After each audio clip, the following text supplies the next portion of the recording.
Everyone কি খবৰ সকলোৱে ভালনে বাৰু আশা কৰোঁ সকলো ভালে আছে নতুন এটা ভিডিঅ' সৈতে মোৰ চেনেলত আপোনালোকক পুনৰবাৰ স্বাগতম জনালোঁ আৰু বহুত দিনৰ পিছত আপোনালোকক এনেকৈ ফেচ টু ফেচ কথা পাতিছোঁ আৰু বহুত দিন হ'ল এনেকৈ ভিডিঅ' দিয়া নাই ভাবিছোঁ আজি ভিডিঅ'টো দিওঁ আৰু আপোনালোকে গমেই পাইছে মই এখন ফাষ্টফুডৰ দোকান খুলিছোঁ আৰু তাৰ কাৰণে বহুত বিজি হৈ থাকিবলগীয়া হয় এনেকৈ ভিডিঅ' বনাব সময় নাপাওঁ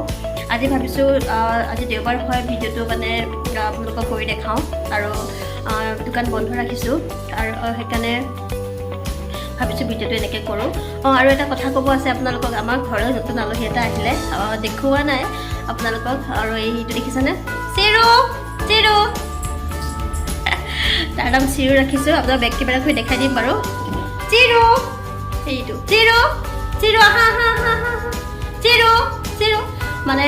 ল'ৰাটো আৰু তেখেত বজাৰলৈ ওলাই গৈছে আৰু সি যাব লাগে সেইকাৰণে সি দুৱাৰমুখত ৰখি আছে ইয়াত সিও যাব আৰু কোনোবা ক'ৰবালৈ গ'লে একদম বহুত উৎপাত কৰে সি তাকো যাব লাগে হ'লে ব'লক তেনেহ'লে বেগ কেমেৰা কৰি আপোনালোকক ভিডিঅ'টো দেখাই দিওঁ এই আহা আছে বেগ কেমেৰা কৰি দেখাই দিওঁ কি বনাইছে গোটেইবোৰ দেখাই আছোঁ ব'লক আৰু আজি স্পেচিয়েল বহুত কিবা কিবি বনাম বুলি ভাবিছোঁ আপোনালোকক দেখাই আছোঁ সম্পূৰ্ণ ভিডিঅ'টো শেষলৈকে চাই থাকিব এইটো হাই কৈ দিয়া চবকে হাই কৈ দিয়া হাই এনেকৈ কৈ দিয়া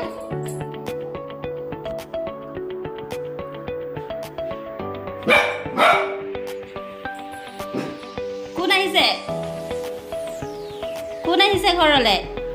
দাদা আহিছে দাদা আহা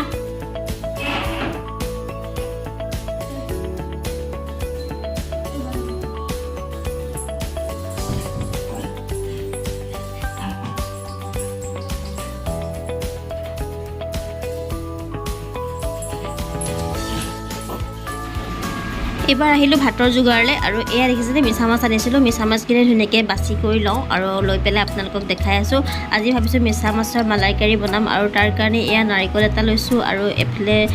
এয়া আনিছিলোঁ ম'হৰ গাখীৰ আনিছিলোঁ বাঁহৰ চুঙাত আৰু এনেকৈ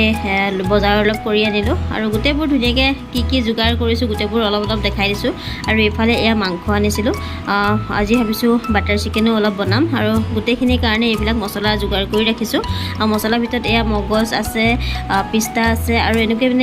মছলা সেইবোৰ আছে আৰু ইফালে গোটা মছলা লৈছোঁ অলপ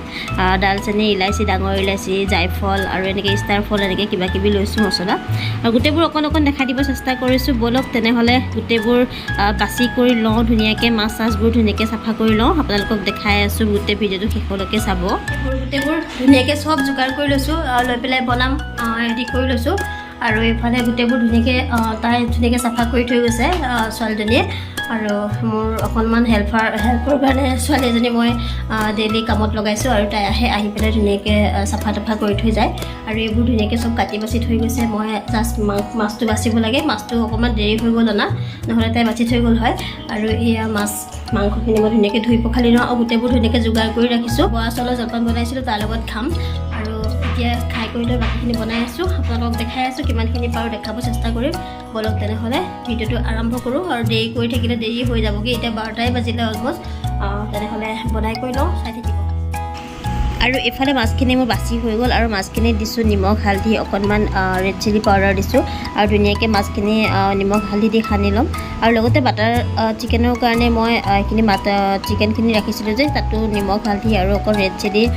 চিকেন মছলা অলপ দি সেইখিনিও সানি ৰাখিম গোটেইখিনি ফ্ৰাই কৰিব লাগিব আৰু এনেকৈ গোটেইখিনিতে মছলা চছলা দি পেলাই ভালকৈ ধুনীয়াকৈ সানি পেলাই অকণমান সময় ৰাখি দিওঁ আৰু এয়া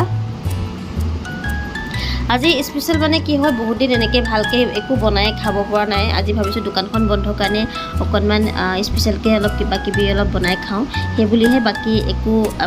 হেৰি নাই সেইকাৰণে খাবলৈ মন গ'ল কাৰণে কেতিয়াবা এনেকৈ বনাই কৰি কেতিয়াবা খাব লাগে অকণমান কষ্ট কৰি কষ্ট হয় বহুত যোগাৰ কৰিব লাগে আৰু টেষ্টি বস্তু খাবলৈ অকণমান কষ্ট কৰিবই লাগিব আৰু এইখিনি এতিয়া ধুনীয়াকৈ সানি হৈ গ'ল এইখিনি থৈ দিছোঁ আৰু তাতে গৰম মছলাখিনি আৰু মছলাখিনি গোটেইখিনি অকণমান গৰম পানী দি পেলাই অকণ ভিজাই ৰাখিছোঁ তেতিয়াহে সোনকালে কোমলিব নহ'লে ভালকৈ পিচাই নাযাব সেইকাৰণে গৰম পানী অকণমান দি দিছোঁ আৰু মাংসখিনি ফ্ৰাই কৰি ল'লে এইখিনি ধুনীয়াকৈ কোমলি যাব আৰু লগতে মই আদা নহৰুখিনিও গুচাই ল'লোঁ আৰু এইফালে নাৰিকল আছে যে নাৰিকলটো ফালি ৰাখিছোঁ নাৰিকলটো ৰুকিব লাগিব ৰুকি গাখীৰখিনি উলিয়াব লাগিব আৰু এইফালে এতিয়া মাছখিনি মই ধুনীয়াকৈ ফ্ৰাই কৰি লৈছোঁ আৰু মাছখিনি ফ্ৰাই কৰি লোৱাৰ পিছতে বাকী মাংসখিনিও ফ্ৰাই কৰি ল'ম মাছখিনি একদম আধা ভজা কৰিম, সম্পূৰ্ণ ভাজি কৰকৰীয়া কৰি নেপেলাওঁ, আৰু যিহেতুকে মালাই কাৰি হ'ব অকণমান মানে আধা সিজা কৰি ৰাখিলেহে ভাল হ'ব। আৰু লগতে মোৰ এয়া মিছা মাছখিনিও ভাজি হৈ গ'ল, আৰু এইখিনি ধুনীয়াকৈ ৰাখিছোঁ ছাইডত। আৰু লগতে কেৰাহীখন চাফা কৰি বেলেগ তেল দি আকৌ লগতে তাতে ভাজিছোঁ মই মাংসখিনি, আৰু মাংসখিনিও হাফ ফ্ৰাই কৰিম, 50% ফ্ৰাই কৰি ৰাখিছোঁ চিকেনখিনি। মানে এইখিনি ধুনীয়াকৈ বাটাৰ চিকেনৰ লগত যেতিয়া গ্ৰেভিখিনি দিম তেতিয়া তাতো অকণমান সিজি যাব, সেইকাৰণে অকণমান মানে 50%হে মানে এইখিনি ফ্ৰাই কৰি লৈছোঁ। আৰু লগতে মোৰ মাংসখিনিও ফ্ৰাই কৰি হৈ গ'ল, আৰু এতিয়া এই দুইখিনি ফ্ৰাই কৰি হৈ গ'ল, মছলাখিনিও লগতে পিচি ল'ম। আৰু লগতে ইমান ধুনীয়াকৈ ৰেচিপিকেইটা বনাইছোঁ, লগত খাবলৈ অকণমান বনাইছোঁ চিম্পলকৈ পোলাও, আৰু অকণমান বাচমতি চাউল আছিলে, সেইখিনি চাউলকে মই ধুনীয়াকৈ পোলাও বনাই দিছোঁ। আৰু আজি ভাবিছোঁ গোটেইখিনি যেতিয়া ইমান ধুনীয়াকৈ বনাইছোঁ, লগতে অকণ পোলাও হওক, সেইকাৰণে পোলাওকে বহাই দিলোঁ। আৰু এইফালে পোলাওখিনিও মোৰ হ'বই, আৰু অলম'ষ্ট হৈছেহি, আৰু হুইচেল মাৰিলেই হৈ যাব। আৰু এইখিনি ধুনীয়াকৈ বনাই লৈছোঁ। আৰু এতিয়া যে মই কৈছিলোঁ দৈ, ম'হৰ দৈ বুলি কৈছিলোঁ যে বাঁহৰ চুঙাৰ, এইখিনি দেখিছে দৈখিনি, আৰু দৈখিনি উলিয়াই লৈছোঁ। অকণমান মানে দৈটো বাঁহৰ চুঙাত মানে থৈ পেলাই আমি এদিনমান হৈছিলে অনা, এইখিনি দেখিছেনে, অকণমান মানে বেছি টেঙা লাগিছে দৈটো খাবলৈ, ইমান ঠিক লগা নাই। তথাপিও বাকি ধুনীয়াকৈ অকণমান মিলাই কৰি মানে চেনি তেনি মিলাই কৰি খালোঁ, আৰু ইমান খাচ মানে নালাগিলে দৈটো খাবলৈ। যিটো ম'হৰ গাখীৰ হয় তেলাল হৈ থাকে একদম পূৰা, মানে সেইটো তেলটো মানে নাই, ইমান ভাল নালাগে দৈটো খাবলৈ। আৰু ইফালে দৈ জলপান খাই কৰি হোৱাৰ পিছতে মই ইফালে ধুনীয়াকৈ বাটাৰ চিকেনৰ কাৰণে মছলাখিনি ফ্ৰাই কৰি ল'বলৈ লৈছোঁ। আৰু লগতে দিছোঁ পিঁয়াজ, শুকান জলকীয়া, গোটা আদা নহৰু, আৰু অকণমান দিছোঁ কাজু, লগতে দিছোঁ বিলাহী। এইখিনি এতিয়া অকণমান মানে আধা ভজা কৰি ধুনীয়াকৈ নমাই ল'ম। আৰু এইখিনি মিক্সিত যিহেতুকে গুড়া কৰিম, সেইকাৰণে মই অকণমান আধা ভজা হওঁতে ধুনীয়াকৈ নমাই লৈছোঁ। আৰু ইয়াতে অকণমান ৰেড চিলি পাউডাৰ দিছিলোঁ, আপোনালোকক ক'বলৈ থাকি গ'ল। অকণমান ৰেড চিলি পাউডাৰ দি ধুনীয়াকৈ মিক্সিত গুড়া কৰি ল'ম, আধা ভজা কৰি। মিক্সিত গুড়া কৰি হোৱালে আমি বাকী মছলাখিনি ৰেডি কৰি লওঁ ব'লক। আৰু এতিয়া সেইখিনি তেলতে মই দিছোঁ 1 চামুচ বাটাৰ দিছোঁ, আৰু বাটাৰ চিকেন বনাম যিহেতুকে বাটাৰটো লাগিবই। আৰু এইখিনি বাটাৰ চিকেনখিনিৰ কাৰণে মই এই বাটাৰ দিলোঁ, আৰু বাটাৰখিনি দি অকণ গলিব দি লগতে মই টমেটো আৰু পিঁয়াজ, মানে এইখিনি গোটেইখিনিতে পিঁয়াজখিনি পেষ্ট বনাই ৰাখিছিলোঁ, এইখিনি এতিয়া মই ইয়াতে দি দিছোঁ। আৰু দি এইখিনি ভালকৈ পগাই ল'ম। আৰু লৈ এতিয়া ইয়াতে ৰেড চিলি পাউডাৰ, ধনিয়া পাউডাৰ, তাৰপিছতে চিকেন মছলা, গৰম মছলা, এনেকৈ গোটেইবোৰ, নিমখ হালধি গোটেইবোৰ ইয়াতে দি ল'লোঁ, দেখিছেনে, এয়া গোটেইবোৰ দি ধুনীয়াকৈ এইখিনি পগাই ল'ম। আৰু লৈ এতিয়া ইয়াতে দিম চিকেনখিনি, অকণমান পগোৱা হোৱাৰ পিছতে চিকেনখিনি দি দিম, আৰু চিকেনখিনি দি অকণমান সময় উতলিব দিম। আৰু এইখিনি ভাজি ৰখা চিকেনখিনি মই দি দিলোঁ ইয়াতে। আৰু এইখিনি চিকেনখিনি কমে 10 মিনিটমান সময় সিজাব লাগিব, যিহেতুকে হাফ ফ্ৰাই কৰা হৈ আছে, আৰু বাকীখিনি ইয়াতে উতলিব লাগিব। আৰু ইয়াত ধুনীয়াকৈ মই উতলাই আছোঁ। আৰু এইখিনি মোৰ একদম পূৰা গ্ৰেভি টাইপ হৈ গৈছে, সেনেকুৱাতে দিছোঁ। আকৌ 1 চামুচ বাটাৰ দিছোঁ, আৰু বাটাৰ দি লগতে দিছোঁ এয়া ক্ৰীম, আৰু ক্ৰীমখিনি দি অকণমান ধুনীয়াকৈ লৰাই দিছোঁ। আৰু আমাৰ ৰেডি হৈ গৈছে অলম'ষ্ট বাটাৰ চিকেনখিনি, লগতে অকণ কচুৰি মেথি ছটিয়াই দিছোঁ। আৰু এয়া আমাৰ একদম পৰিৱেশন কৰিব ৰেডি হৈ গ'ল বাটাৰ চিকেন। আৰু অকণমান আকৌ দিছোঁ বাটাৰ, আৰু বাটাৰ চিকেন যিহেতুকে বাটাৰ দি থাকিলে বেছি ভাল লাগিব খাবলৈ, 3-4 চামুচমান বাটাৰ মই ব্যৱহাৰ কৰিলোঁ এতিয়ালৈকে। আৰু লগতে দিছোঁ অকণমান ক্ৰীম, আৰু ক্ৰীম দি ধুনীয়াকৈ এয়া ৰেডি হৈ গ'ল। আৰু নেক্সট ৰেচিপিটোলৈ আহোঁ ব'লক। আৰু নেক্সট ৰেচিপিটো হ'ল আমাৰ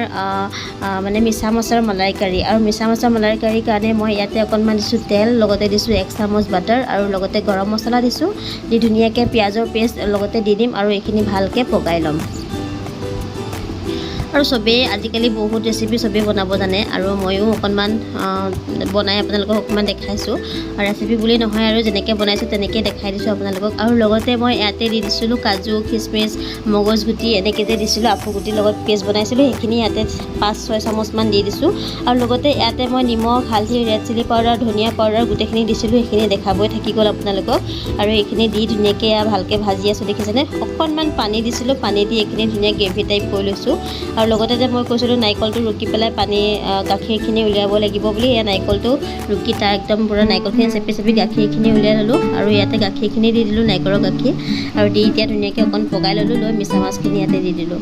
আৰু মিছা মাছখিনি দি অকণমান সময় লৰাই লৈছোঁ এয়া। আৰু আমাৰ একদম ধুনীয়াকৈ মিছা মাছৰ মালাই কাৰিটো ৰেডি হৈ যাব, অকণমান উতলিব দিম। আৰু ইয়াতে আৰু অকণমান মানে নাৰিকলৰ গাখীৰ আছিলে, সেইখিনিও দি দিলোঁ। আৰু নাৰিকলৰ গাখীৰটো দিলে একদম ধুনীয়া লাগে খাবলৈ, ক্ৰিমিনেছটো আহে, ভাল লাগে খাবলৈ, অকণমান চাউথ ইণ্ডিয়ানৰ টাইপ মানে ৰেচিপিটো আহে। চাউথত যেনেকৈ মানে ৰেচিপিটো বনাই মানে মালাইকাৰী তেনেকুৱা ধুনীয়া ৰেচিপিটো মানে খাবলৈ টেষ্ট হয় আৰু অকণমান দিছোঁ ক্ৰীম দিছোঁ আৰু ক্ৰীম দিছে আৰু ক্ৰীমিনেছটো বেছিকৈ আহিবলৈ দিছোঁ আৰু একদম এয়া আমাৰ পাৰফেক্টকৈ মানে মিছা মাছৰ মালাইকাৰী ৰেডি হৈ গ'ল আৰু লগতে এতিয়া ধুনীয়াকৈ এটা বাতিত নমাই লৈছোঁ একদম ৰেডি হৈ গৈছে আৰু খাবলৈতো বহুত টেষ্টি হৈছিলে আপোনালোকক খাই কৰিহে ভিডিঅ'টো দিয়া হৈছে আৰু মই সেইকাৰণে ক'ব পাৰিছোঁ খাবলৈ কেনেকুৱা হৈছিলে খাবলৈ যে বহুত টেষ্টি হৈছিলে আপোনালোকে নিশ্চয় এনেকৈ নাৰিকলৰ গাখীৰ দি ধুনীয়াকৈ মানে খাবচোন বনাই খুব টেষ্টি হয় খাবলৈ আৰু এয়া আমাৰ ৰেচিপি একদম ধুনীয়াকৈ ডাইনিং টেবুললৈ আহি গ'ল আৰু ধুনীয়াকৈ সজাই ল'লোঁ আৰু কি বনালোঁ একদম ধুনীয়াকৈ দেখাই দিছোঁ বলক এইফালে আছে বাটাৰ চিকেন আছে এফালে মালাইকাৰী মানে মিছা মাছৰ মালাইকাৰী আছে এয়া একদম ধুনীয়াকৈ সজাই ল'লোঁ আৰু লৈ পেলাই ধুনীয়াকৈ এতিয়া ল'ৰাটোক খাবলৈ দিওঁ আৰু ল'ৰাটোক মানে ফাৰ্ষ্টতে বাপেকে খুৱাই লৈছে আৰু মই খোৱালে নাখায় বোলে সেইকাৰণে আজি বাপেকে খুৱাই দিছে আৰু বাপেকে খুৱাই লোৱালে মই ধুনীয়াকৈ কাঁহী বাতি ধুই কৰি ৰেডি কৰি ল'লোঁ আৰু আমি দুটাইও খাই লওঁ আশা কৰোঁ আপোনালোকে ৰেচিপিটো কেনেকুৱা পালে কমেণ্ট কৰি জনাব ৰেচিপি দুটা আৰু আমি দুটাইও ভাত খাই লওঁগৈ আৰু টিভি চাই সিও ভাত খাই আছে আমাৰ মানুহজনে খাবলৈ ল'লে আশা কৰোঁ ভিডিঅ'টো চাই ভাল পালে অন্য এটা ভিডিঅ'ৰ সৈতে পুনৰ লগ পাম আৰু ৰেচিপিকেইটা কেনেকুৱা পালে কমেণ্ট কৰি জনাব নাপাহৰিব বাই বাই